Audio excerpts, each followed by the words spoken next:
Ladies and gentlemen, welcome back to another episode of the Host Advantage Show. We are on episode 9 today, and I'm joined by my good friend Chris on Discord. And today, we're going to be diving into some horror games. So we've in the past, we've talked about games that we love to death, and I feel like we haven't touched specifically on the horror genre in a long time, and I figured it's a good genre to tap into, especially given that we're big fans of horror games, and Callisto Protocol is going to come out, and we're super excited for that. So we're going to talk about that today. So, Chris, what do you got? So I just want to preface really quick that I'm what most people would call a scaredy cat. So I don't Same. always go for horror games, but I do have one in particular, well, two, but I just kind of wanted to start out with Dead Space Oh, of course. because that's the one that I can safely say is like my favorite horror franchise. Mm-hmm. Um, but there's one necromorph in particular that I always think about when I think about what scared me the most. It was called the Divider, Oh, and it is just like this tall, slender man like necromorph with like this like really like haunting swine-like howl. yeah. Yeah, You exactly. hear it, You and you're just remember? like, God damn it! I fucking hate this guy. Hmm. And there was like something about the way it like ran towards you, with, like that is all kind of lanky and just Mhm. it. It's not even the hardest enemy in the game. It's like almost it's not even considered a boss, It's like a I would mini say. boss. Yeah, and like you can argue that there are other parts that are scarier, but Mm-hmm. like this one just stuck out with me the most. Mm-hmm. And it also gets bonus points for one of the raddest death animations in the whole game. Yeah. When you shoot it, it divides into smaller chunks and bits, and one of them is like a skull that has like kind of tentacle nerves that will like grip you by the neck, and if you don't struggle out of it, it will squeeze your neck so hard that your head pops off and dives into you and takes control of your body and like lengths away and like readjusts. I It's amazing. the specific part where, like, it goes through the animation and your head pops off like a soda cap, and its tendrils just like go into your neck hole, and it starts Ugh. like animating you like a puppet, and like it's hanging down the whole time, and it like lifts your head up. Oh, it's so fucking gross, but it's so well done. They didn't need to go that hard on a death animation. Yeah, yeah. They Dead definitely went the Space, extra mile. absolutely. Yeah, Dead Space is definitely like they did the gore really tastefully done, Hmm. really tastefully. Um, I think it's one of those games where there's compilations on YouTube of like, here's all the ways Isaac Clarke dies in Dead Space, and like it Hmm. actually gets views because you're like, the animations are so well done and they're so graphic, and like every enemy type has their own animation. Like the necromorphs do it, the head popper dudes do it, the baby things do it, the bat things with the stabby things do it, the Hmm. mini bosses do it. And they're Yeah. easy to miss, like because Yeah. you can. Not a lot of people get to see all of them. Mhm. But they're so well done. The whole game entirely. Dead Space, like 1 and 2, very well done. We don't talk about 3, but Yeah, we don't talk about three. but yeah, 1 and 2. I think it came out in like what, 07, 08, something like that. Oh And 7 sounds right. yeah, it was it an Xbox? I think it was an Xbox exclusive, wasn't it? No, because I played it on the PlayStation. Oh, you did? Okay. Well, Yeah. scratch that part then. But yeah, whenever I think of like the horror game kings that like have dominated the genre, it's always Dead Space is in that lineup. Hmm. And so, I don't know, it's probably there's always that huge driving factor of, the years between like 2005 and 2012. It was like gaming was like the best it could have been. Yeah, that was our golden era because we were just at the right age. Hmm. We had all of our friends. We had a full list of people who got online and played all the new games when they came out. Hmm. Party invites every time you get online. 7 people in the party. 7 people in the party minimum. Yeah. Yeah, it was our golden era, Hmm. and it had fantastic games come out in that time too. So Hmm. we got really lucky. Yeah. But yeah, Dead Space is definitely one of the kings of the genre. They brought the infamous stick a needle in your eye scene, which I think like everybody can notice and appreciate. Yeah, as as extreme as that scene is, it's Yeah, hilarious. But it's also, very recognizable. I'm sure they knew. They're like, what if it just went inside of your head? And it's like, let's just jam it in there. Yeah. Glenn was probably like, let's throw the animation department a bone and Yeah. be like, hey, can you shove a needle in Isaac Clarke's face and Hmm. just make it as uncomfortable as possible for the fans to watch? Yeah, we know people have a fear of needles. What if one just completely annihilated you? What if it like, yeah, I'm sure the conversation was, what if it like went into their hand? They're like, no, it's not gory enough. All right, well, what about like into the forehead, like it's trying to download your brain or something? Nah. How about directly in your eye? Like you're trying to stick a needle in your pupil, and if you fuck it up, it's just like, all right, let's crank it up to 10,000 and just shove it in their face. That was fun. That's Also, kudos to the tentacle monster as well in Dead Space One. That mm, was another that could have taken the divider from me, but it just stuck with me more. But the just hallway one. yeah, Yeah, that hmm was. I that remember grabs the you and you have YouTube. to shoot it. I remember the YouTube video where it was like, yeah, this scene was so much hands-on work that it almost like disrupted the development of the game and set us back. And but luckily Yeah, they got through it and it was executed very well done. yeah. It was definitely a hurdle for them having to realizing they need to break it down step by step, and Hmm. then that being conquered kind of like gave the team like this positive morale where they could just kind of do the rest of it. Hmm. Yeah, it's great stuff. Yeah, and I think what Dead Space doesn't get enough credit for is how well they made a horror game while keeping it in third person. Because there's a lot of horror games that are in first person, but not a lot in third. And I think the idea behind making it third person is that you can kind of see around you. And what I love about that is that there's no HUD. Everything is on Isaac. His health bar is on his spine, his ammo is on his gun. There's no, you don't need a HUD other than like, The checkpoint map. 3 or the map. Yeah, the Mhm. yeah. And that was just so fucking cool because I Mm. I can't remember any other games that did that before Dead Space. I mean, there's Gears of War, but that's hardly horror. No, But no, and no. they Dead have Space had really those popularized that idea of 100%. minimalistic and in-game Hmm. mechanics or gadgets like that. Yeah. Yeah, it was so cool. And like with the guns, the whole story as it by itself, like engineer gets a distress call. He's so ill-equipped to fight anything because he's just an engineer, but he uses Mhm. the tools he has like a plasma cutter and other engineering devices like a nail skewer driver thing and all these engineering tools to fight an onslaught of monsters and Mhm. other atrocities. And that whole idea that just an engineer can be the hero and like you don't even have to hear his voice or see his face until the complete end of the game, like I think that was really a great decision on the storytelling and character design It's aspect. interesting you say that because in the Dead Space remake that they're doing, the voice of Isaac is going to be in the remake. So Oh, they're going to give him his voice, the same voice actor who was on for 2 and 3 what was it? will I think his name be was there. Gunner. Yeah, Gunner yeah, yeah. Wright. Yeah. Uh-huh. Exactly. He's reprising the role for the remake. Fuck yeah. And I think their idea is to basically because a lot of people gave that game a little bit of flack for not having a voice for Isaac when it's just like I would say bullshit at this point. Like I would say go to hell. I'm not doing this. And I think they're trying to kind of answer that and like just giving him a voice so that he can be able to like argue back Hmm. towards other characters in the game, kind of make it a Right. little bit more realistic to what the player is feeling as well. I Hmm. think it's their goal for it. Hmm. And like that aspect didn't even bother me that much, that he didn't really have a voice other than screaming and dying pain and whatever. Hmm. Because it makes it more meaningful when he does have something to say, because it's like he doesn't have something to say, but because I know technically when he's being talked to by certain characters, they always ask questions that he's okay not saying anything to answer. Like Hmm. that's kind of lame, but I think it's still all right.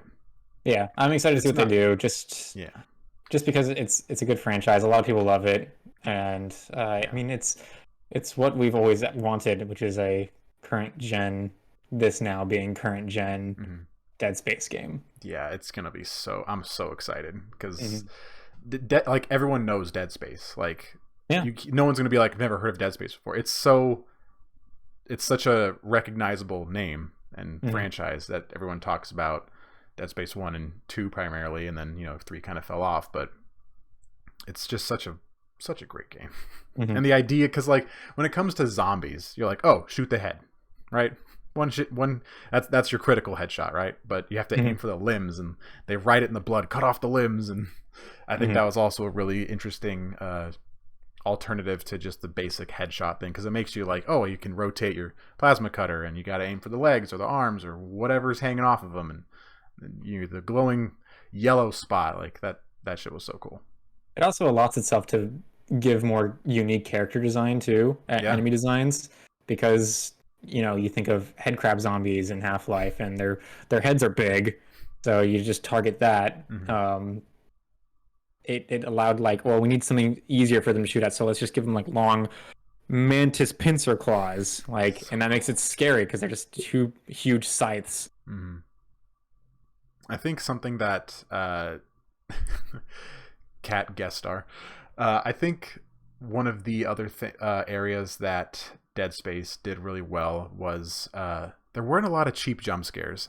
And I know you'll probably argue like, oh, there's the vents. Sure, they pop out, but like they still, like when you're walking through a corridor and there's just, background ambient noise, you can hear like just a random like, and you'll know like a necromorph is nearby, and you're like, is it behind me? Is it to my left, right, whatever?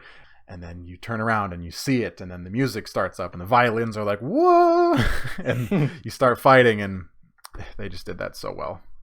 They get mad props for not having too many cheap jump scares and doing a good job building tension as well.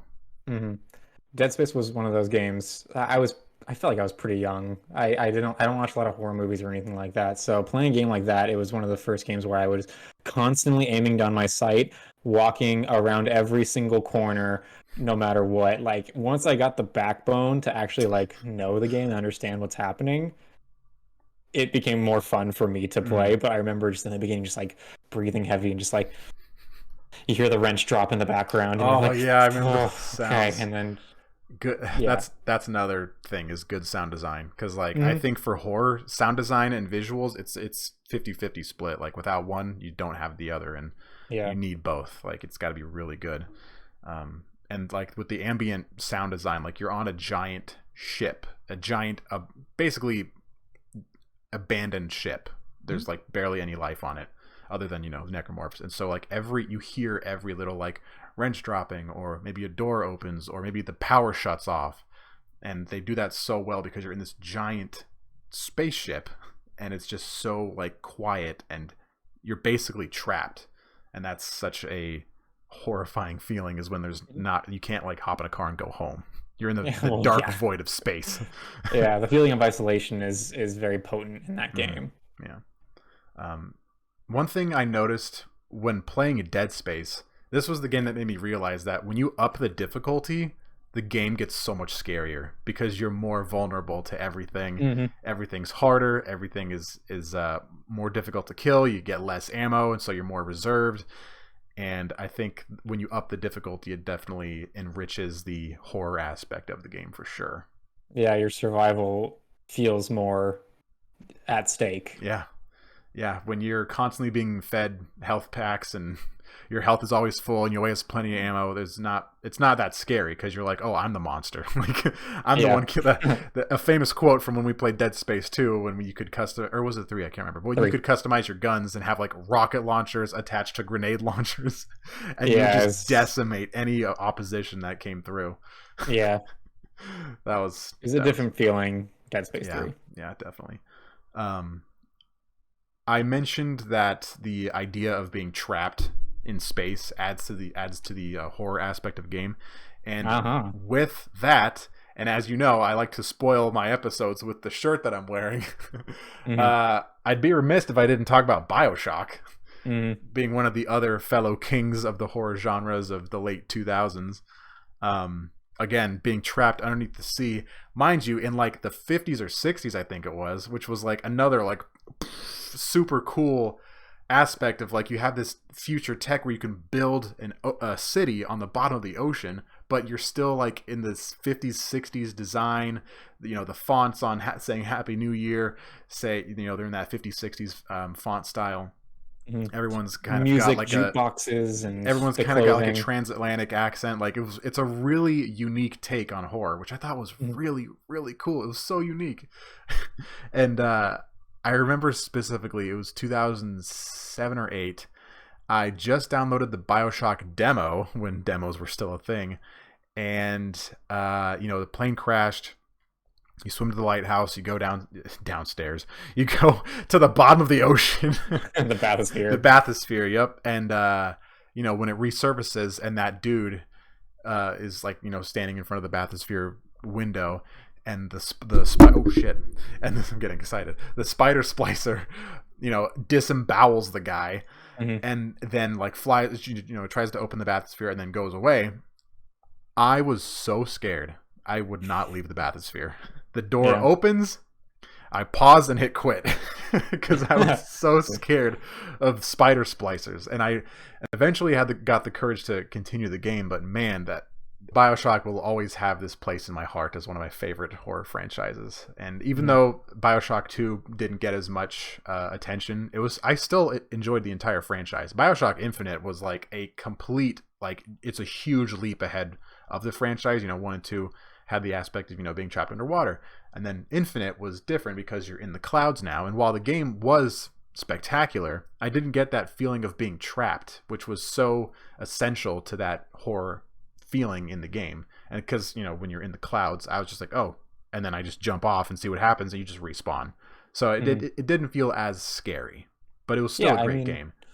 having BioShock, you're in this like really claustrophobic and like dank environment that's always dark, that Yeah. needs to be lit artificially, Mm-hmm. versus you being in the sky with the sun perpetually lighting everything. It Yeah. it has like a very different feeling to it. Mm-hmm.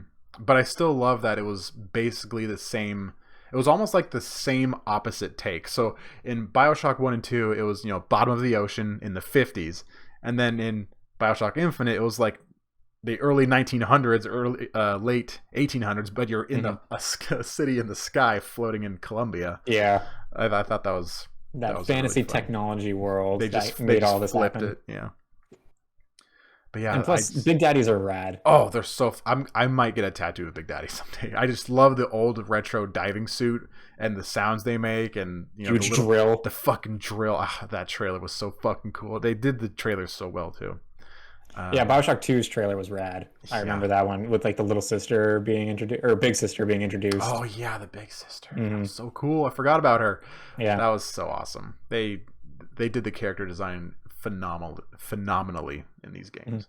And like Um, plasmids are fun too. It's very so imaginative cool. to just inject yourself with magic goo and then all of a sudden lightning bolts come out of your hands. Yeah, yeah. It was, and all the enemies are basically overdosers. Like everyone's just hopped up on Yeah, Adam. I forgot about that bit. Yeah, you're totally right. Yeah, And they're just all going slowly more and more insane.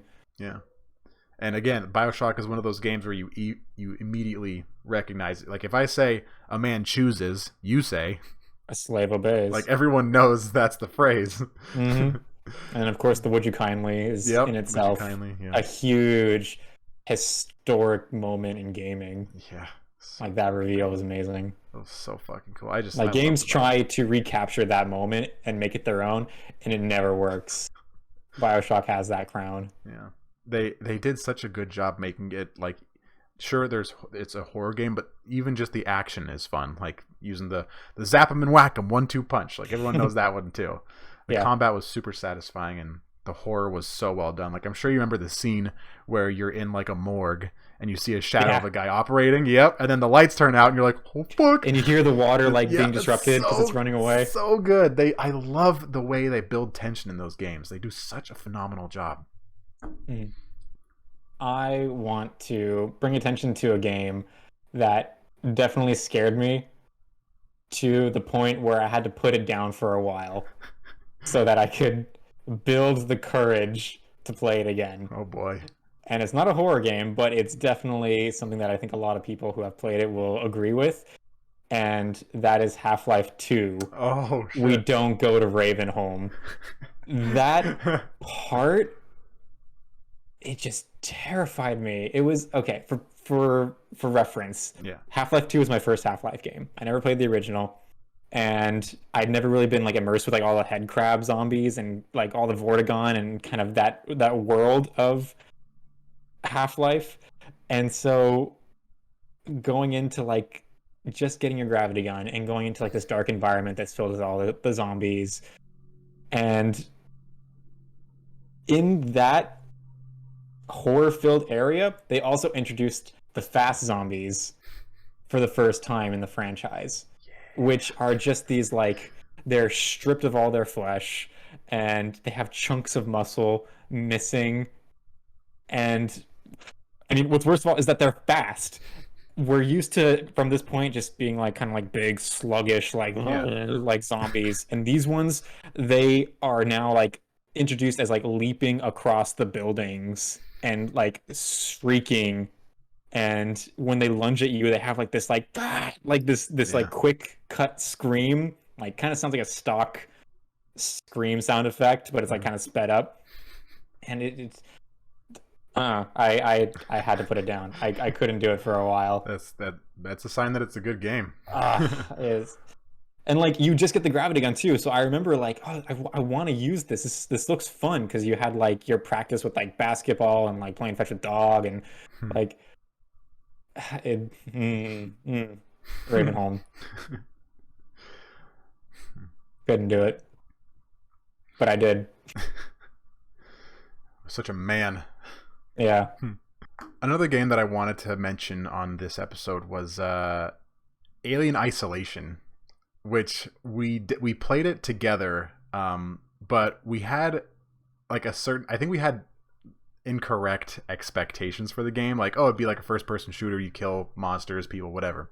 But it's very much you're stripped of almost all power. Like you're given a revolver, flashbang, all these items that are basically a means of stunning the alien. You can't kill it because it's a killing machine. Like it kills, it hunts for fun. Like it's a crazy xenomorph. And I think when you're stripped of your power to defend yourself and you must hide, then it makes the game that much scary, because it's like, oh shit, like I can't even defend myself. I have to just hide from this thing so it doesn't kill me. Like there's no chance. Like there's no fighting mano a mano. Like it's hide in the locker and don't shit yourself too loudly. Yeah. But yeah, Alien Isolation, when I finished that game, it was one of those times where I was like, wow, what an experience. Like that was such a fulfilling campaign, and it was so fucking scary the entire way through, because you're always like, oh, that was kind of loud, like I should go hide, I think he's coming. And then they give you the motion sensor, which is a brilliant addition of a way to map out where you are, see where the alien is. It's like being in open water. Like you can't really see all the way beneath you, but you can see a little blip coming towards you, and you're like, oh fuck, and you gotta hide somewhere. And I think that the motion sensor was like it was a huge improvement to the game, or a huge upgrade to the game, to make it that much scarier. And knowing it's nearby and you can hear like the footsteps in the ceiling, and then you're like, oh fuck, he's gonna come out of a vent somewhere, I gotta hide. That was so fucking cool. I love that so much. But yeah, when we first played it, we thought it would have been like a cheap jump scare game, but it's almost all just like building up tension. Oh yeah, it's quality. Yeah, it's really well done. I wanted to add one more thing to your using the motion sensor. Yeah. That is really a good way for you not to like completely use it as a crutch, and that's when you bring it up, it switches the focus so that you can't see I remember that. down hallway Such that you're a good walking detail. towards. Yeah. So you can't just like have it up and continue to walk, because then you are switching your depth perception and focusing, and that's such a clever way to balance something like that. And one thing I didn't actually know until after I finished the game is that the motion sensor, when it beeps when something's nearby, everyone can hear that. So if the alien is right outside your locker and you're holding the motion sensor up, it'll hear the beeping. I didn't know that. Yeah. I didn't think about the realism in the game, which Yeah. I think was it was fucking really well done. I loved it so much. And the unsettling, the kind of like unnerving like Wayland robots that just get a little bit too up close in their just deadpan stare is Tut. yeah. Those are so cool. Yeah, the game is just it's a masterpiece in storytelling and tension and atmosphere, and it's so well done. Like one of the best horror games out there. I would say that much. Mhm. If we're talking about horror games, so I have to bring up PT. I was gonna save it for last because this is the granddaddy of everything horror. Okay, yeah, you go because Well, I'm just gonna. I mean, there's not much to say about it. It was a teaser, and I mean, I know, but like, it was a teaser, and that was it. Like, it was a really like, how long did it play for? Like 20 minutes? If Something you like know that? exactly what you're doing, Yeah. it's about 30. Okay, but it's. I watched probably like 6 or 7 different YouTubers play it because it was so well done, Mm-hmm. and there's something about that universe that is so like uncomfortable because like there's a certain scene where you're suddenly face to face with this woman, whatever, I don't even know what to call her, Lisa, and it's like a jump scare. It's just like, hello, she's in my face and she's like breaking my neck or something, and like there's all these squishy crunchy sounds where you don't, because it's first person, you can't really see what's happening to you. You just hear like bones breaking and flesh being squished and dripping, and it was all fucking gross. But like that was it. Like there wasn't much more other than like teases here and there. You see her in the distance, you do the loop, whatever, and then after that the teaser is over and you're like, oh, I can't wait to play the full game. So yesterday, before we started recording this episode, I decided to kind of reminisce about everything that used to scare me as a kid and just kind of like chuckle. I had a pint of ice cream with me and just think like, oh, this is so cute that I used to think that this was scary. Oh, I was so young. I rewatched the PT gameplay experience. I almost didn't finish it. Like, it is still this absolute masterclass of suspense and tension, and it's just so fear-inducing. Like, I didn't even play it. I went to a mutual friend of ours' house, and he played it while I watched, and that was enough. I couldn't bring myself to even touch the controller when it was on. And I'm just like absolutely convinced that nothing in my life will ever be as scary as that experience ever again. Like 100%, I that has peaked. Like I will get scared in my life, but nothing will ever culminate into that feeling of unease ever again. And it's amazing that like even if the game came out, like if we lived in a universe where Silent Hills was actually released, Guillermo del Toro, Norman Reedus, Hideo Kojima, they all got it done. It would not be such like this like perfectly encapsulated package that this playable teaser was. But boy, can you imagine if this was in VR? That was something I was going to get to, but yeah, it's such a shame. It's such a shame because really that is. game could have made history. I do think despite it not having like I would argue that it probably wouldn't have been as amazing, but like yeah, it definitely would have been something special and like a real like you can even see the similarities between PT and Resident Evil Village. Like the first person 100%. perspective, all the cockroaches, like just kind of like this feeling of like Disgusting, yeah. disgust and like unsettling nature of things. Like it Silent Hills would have, I think, changed the game, and it would have definitely like propelled horror from there on.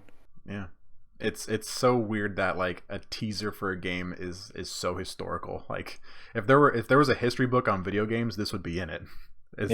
This poor little teaser that had so much potential, and then it gets it really did. Yeah, such a shame. Pouring out for PT. Pouring out. But now that you mentioned VR, I wanted to talk briefly about Phasmophobia. Oh, do tell. I wish I had more to say, but I downloaded Phasmophobia. I think it was like the summer sale, and I got it for like $1 or some shit. It was really cheap. I haven't played it yet. It's whenever I play. I think the first VR horror game I played was like Dread Halls or something. You were in like, it was just hallways of monsters, and I couldn't do it. I put on the headset, I moved a little bit very slowly, and I just couldn't do it. Whenever I'm in games like that, even if it's like a first person game and it's not VR, I think I put myself in the main character's shoes a little bit too much. Like it feels like if he gets stabbed, I'm getting stabbed. And so I just get so terrified to like put myself out in the subject my body to being brutalized and decapitated and disemboweled. Like I think part of me like sympathizes too much with the character, and it just feels too real to me. And so that's why I haven't played Phasmophobia in a very at all ever. Like it's too scary for me. But I want to. I really want to. It's so funny to think that like horror games have come a long way. Like again, we mentioned Resident Evil, Silent Hill. Like they do so much to try and scare the player, and it's to the point where if you play a lot of these games, you get very desensitized, and it becomes less and less scary. But then you give yourself a new experience like VR and simulating being in a completely different environment. And I'm so sorry. And Phasmophobia is just you in a spooky house. Like that's it. But it just induces so much more fear in the player just because it's all encompassing in your face. Yeah. And like imagine if VR actually like really if there was a game studio that made a Half-Life Alyx but horror, like that would be don't even want to think about it. Like minor spoiler alert for Half-Life Alyx, but there's a scene where you meet a certain person named Jeff. And that sequence of horror events, like, you know, trying to be quiet and sneak past him, it's super scary. It's amazing. It's amazing. Like you played it recently, you know it's not real, but like being in that world, did it make you feel scared? Yeah, I mean, the last time I really felt like the last time I felt kind of similar was playing the OG Gears with the Berserker. Oh yeah, the Berserker, which is also on my scary moments list, conveniently enough. Perfect transition. But yeah, it's the lead into it. You just see like this cut scene. It's like kind of quick cuts, and it's like all like kind of grainy and like zooming in and out and kind of flashing. You don't really get a good look at this monster that's being chained and all of a sudden freeing itself. And then one of the cog soldiers just like freaks out, I gotta get out of here, and turns the corner and is just completely like brutally massacred by it. With all like the shadow effects so that you can still see around the corner, or you can just see what's happening even though you're not around the corner. Terrifying. Another game I had to put down for a little bit because I was too scared to go back to it, honestly. Yeah, things that can't kill are terrifying.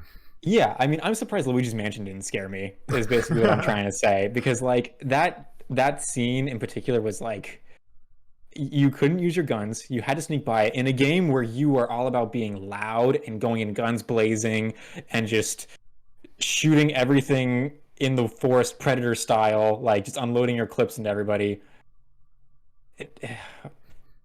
It was too much for me. Yeah, it was a dynamic shift. Yeah, it really was. Now you're powerless, and this because like if you try to shoot her, you get. I remember that metal sound, and you're just like, okay, this is not penetrating armor whatsoever. Like I gotta do something else, and then you get the Hammer of Dawn and fuck it up. But it was still a very well done sequence. Yeah, and it's kind of a pushover at the end of the day because you just Hammer of Dawn, which is like a very powerful weapon, granted, I mean, but like power of the gods, killing it's pretty easy in like the gameplay's perspective. Yeah. But like, boy, that build up and just like having it rush you is, it's just this big old Hulk busting down pillars and no, thank you. Well done to Epic Games. Yeah. The last game that I wanted to talk about briefly, and it's I wouldn't classify it as a horror game. I'd say it's more like a sci-fi adventure horror, and I'm sure you're going to appreciate this. I chose Inside. Oh, interesting. Yeah, Okay. because Yeah, go for it. like for a game that has no dialogue, it's like very unsettling because Mhm. every scene raises new questions. You're like, what the fuck was that? Why is there a worm coming out of this pig's asshole? Why are these people single file line and just marching in unison? Like, it's so unsettling seeing hundreds of people marching into a city and you're like, what the fuck's going on? And like, you're jumping from like, rooftop to rooftop, and so you just get glimpses like, oh shit, the line is still continuing from here, and there's like hundreds of people, if not thousands of people in line for whatever the fuck they're doing. And so just the universe built around that game is so eerily mysterious. I think that's what makes the game, is that you just have so many questions and they rarely get answered.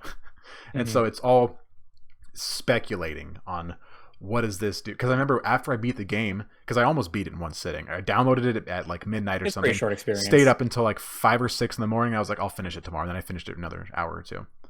What was I saying? I forgot what Your mystery. And yeah, it was like I played through it I think 3 or 4 times, and each time I played through I had a list of shit that I wrote down, like, does this take place in the 50s? Does the blob monster have some kind of like mythological backstory? Like, is there some kind of resemblance? Like, there's so many questions that come from that game. Is this a sequence of events that needs to go on repeat over and over and over again until the cycle is broken? Yeah. What are these weird dome things that hum and then you pull the battery out and it dies? Like, what does this do? Like, so many questions and you never get answers to it. But I think that's the charm behind the game, is what makes it so good, is that you just don't know what's going on. But the universe is so rich in that mystery, like very muted black and white colors, all these people in line for assimilation of some sort, who knows, and they build it up so well. Coming from the forest, you see like, a couple people, and then you start seeing the line form, and then you just keep going and keep going, the line keeps going, and then you're underground in this giant fucking field where these bass waves are coming through, and there's so many questions in each scene, and that's just what makes it so good. I mean, like, the scariest part for me in that game was also the person with the long hair swimming at you underwater. Yeah. And just like, I remember very specifically like the relief you get when you escape the water and you just see the hands like, just like, no, just like, I'll get you next time. Yeah. Oh, that's so well done. It's just such a simple mechanic. You touch the water, she swims towards you, and then she just pulls you down. That's another game that really didn't have to go so hard with the death animations. Yeah. Like, when a guard gets you, they'll just like choke you and just like, like very intimately like drain the life out of you. Yeah, or like a dog like the dogs rips your throat out. Yeah. And if there's multiple ones, they rip you to pieces. Like, it's fucking gruesome. But it's so good. It sucks because like Play Dead hasn't released anything in so long, and I'm just so excited for the next game, because I know it'll come out when it's done. But I'm just so excited for the next installment, because when I was playing through Inside, I was thinking, like, is there like ties to Limbo in this in some way? Because like Limbo, it's along the same genre of platformer, horror elements, sci-fi, really trippy storytelling, a lot of mystery, mystery. Yeah. I think everybody's very quick to be like, oh, this same. It's like the Disney Pixar theory, like, oh, all the movies are connected because they're made by the same organization. Like, no, I don't think that always needs to be the case. Like, it's fun to like, oh, this is the same. Naughty Dog put in Uncharted, the precursor orb from Jak and Daxter. They're in the same. Like, no, it's just an Easter egg. Like, chill out. Like, they're completely different games. Like, yes, it's fun, but like it's not always like this predates the game by 500 years somehow. It's like, no, it's chill out. Yeah. But that was a good one. I appreciate that you gave Inside a shout out, because it definitely deserves it. Despite being such a quick game to beat, like it has a lot going for it, and it's amazing. And I want to mention that the length of the game doesn't make it any worse or better. Like it was a delicious bite of this big juicy burger. That is the statement of the episode. Yeah, it was the length was exactly what it needed to be because the game was like borderline perfect. Mm-hmm. So well done. So many questions, and it's one of those games where you finish it and you're like, I need to know what the fuck I just experienced. Yeah, there's so many questions that there's so many videos out there of people saying like, oh, this takes place in Soviet Russia, like 17, like as random ideas of where the origins of the game come from, because you're not given anything like at all. You just know it's trippy as shit, and there's a lot of hidden Easter eggs, and some of them are kind of pertinent to the storytelling. And if you play this recording backwards, it makes a Morse code for some. Like there's so much depth to the game, and there's so many hidden elements to it. It's so underrated. I feel like people should know inside like they know Dead Space and BioShock. Like it is so well made, and I think it deserves to be up there with those fellow kings. Yeah, that was a good one. I like that you brought that one up. Yeah. I'll just quickly say, if you listen to our last episode, you know how I feel about Metroid Fusion and the SAX, which is like the anti-Samus before Dark Samus even came out. Like they're very scripted sequences, but like every time, like right before you encounter her, like the music completely stops, and then it's like changed with like this kind of heart-pounding, like rhythmic pattern, and it just like you just hear those like chilling footsteps, and like you're just told to run before you even like really encounter her for the first time, because you just are so helpless. You cannot do anything to stop her when you're currently introduced to it. Mm-hmm. And I don't need to ramble on more about that, because you can just listen to our last episode if you want to hear that.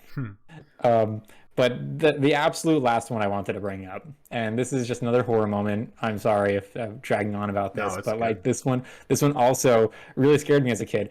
I'm going to take you back to 1997. PlayStation 1 era, Final Fantasy VII. Mm-hmm. And I know you haven't played it before, but there is a scene in the game where there is a space alien named Genova that somehow escapes confinement. And she has left behind a trail of blood that you need to follow. And it doesn't sound so bad, because the game is horrible graphics, arguably. Popeye arms, like the character models look kind of silly, but the music was just so there. It like completely sold the scene, and it made a particular impact because like the best way I can describe the music, it just sounds like eerie mystery put into a sound. Okay. Is like the best way I can kind of describe it. I mean, it's more like kind of like waning violin, like, and then it has like these drums like and it just like it's just like it. This is at a point in the game that like you've never really encountered anything like this before, so like the feeling kind of shifts, and like that music carries out even into the battle sequences, because that's at the time when it was like Pokemon where you're walking around and all of a sudden a battle will trigger. The same thing happens in this game where the like battle sequence engages and the music changes to complement that, and the music stayed between both portions when you're walking around and in the battle, and then you start fighting these like abomination creatures that are just like deformed and just not right, and it's just I loved it. It was such a short scene, but just like how I was able to actually like cross that hurdle as opposed to like playing Ravenholm or fighting the Berserker where I had to put it down. Yeah. Like it was a quick little bite, but man, I've never forgotten that. Like kudos to that. And that's where I leave us. On the topic of old nostalgic games that scare us, there's one game that I'll never forget. It was for the original Xbox. It was called The Suffering, and I believe this was when I was still getting whatever the official Xbox magazine was. That's how long ago it was. Oh, OXM, wow, okay. I think it was called OXM. Yeah. They sent demo discs with each magazine edition, and so You're so old. You're such a millennial. And so there was this game called The Suffering. I was like, all right, I'll try it out. And God, I was probably like at most 12 years old. So I was a little young. 18. Yeah. And so the premise of the game is that you're in jail and you're like basically you're a convict. You don't know what you did, but you're in jail, and suddenly there's screaming and there's a blackout, and there's all kinds of all the horror sounds. And so like all the cells open and like everyone's dead in their cell but you, and you don't even know what killed them. And there's one scene where you're walking up to like this other set of steel bars, and there's a detention officer that's like, hey, wait there, I'll go get help. And he's standing like right beneath a vent, and like seeing it now, you're like, okay, what's gonna happen? But I was 10, 12 years old. I'm like, oh, okay, he's gonna need help, and I'll be saved. Yay! It's a happy-go-lucky game. And he immediately gets impaled from the top of his skull with like this giant blade from the vent, and he like gets hung up and then gets sucked into the vent. You're just like, holy fuck. That scene scared me so much. I had to sleep in my mom's bed for a while. I was so Love it. fucking scared of that scene because you didn't even see what was attacking. But if you kept playing, you'd see like it's these weird dudes with like blades for arms and legs, and they'd walk on and be like tink, tink, tink, tink, tink, and you'd know it's coming close. And that one just like went and just went at the top of his head and picked him up through the vent. And I just remembered specifically, he stabs him first, and then he slams him against the bar, splashing blood on you a few times, and then pulls him up. And so I'm just like, nope, I'm gonna go play Double Dash because I'm fucking shitting myself. Rad. And I'm gonna sleep in my mom's bed for a bit because that fucking ruined me. So that's probably where my fear of playing Phasmophobia and all those other games that really put you in the protagonist's shoes. Yeah, comparisons. It was super fucking scary. It was, yeah. I'll remember it for the rest of my life. But yeah, it was scary as shit. A little poop came out. A little poop. A little bit of poop. But that was pretty much all I had. Yeah, that was. I'm all wrapped up too. Yeah, perfect. So that'll be our horror games episode. If you want us to talk more about certain games, or if you have suggestions on next episodes, feel free to leave them in the comments below. This episode was inspired by one of our subscribers, so thank you. You know who you are for inspiring this episode. Thank you. We look forward to more Callisto Protocol news, hopefully soon from my boy Glenn. So also, if you have a horror game memory, let us know. We would actually love to read those, because I feel a lot of mine are just kind of like moments, but they stuck with me, and I'm sure a lot of people have those too. Yeah, especially from like your childhood. If you like were afraid of Donkey Kong playing Mario or something, like put that down in the comments, because we love to hear you guys' feedback, and of course any feedback for the episode to make it better and more digestible for you guys. Please let us know. Clap, clap, clap emoji. So that wraps it up. Thank you again for joining us in this 50-minute journey. It'll probably get edited down to something afterwards, but you know what the fuck I'm talking about. My name is John. This is Chris. Thanks for joining us. Have a wonderful rest of your day. Be good people. Bye.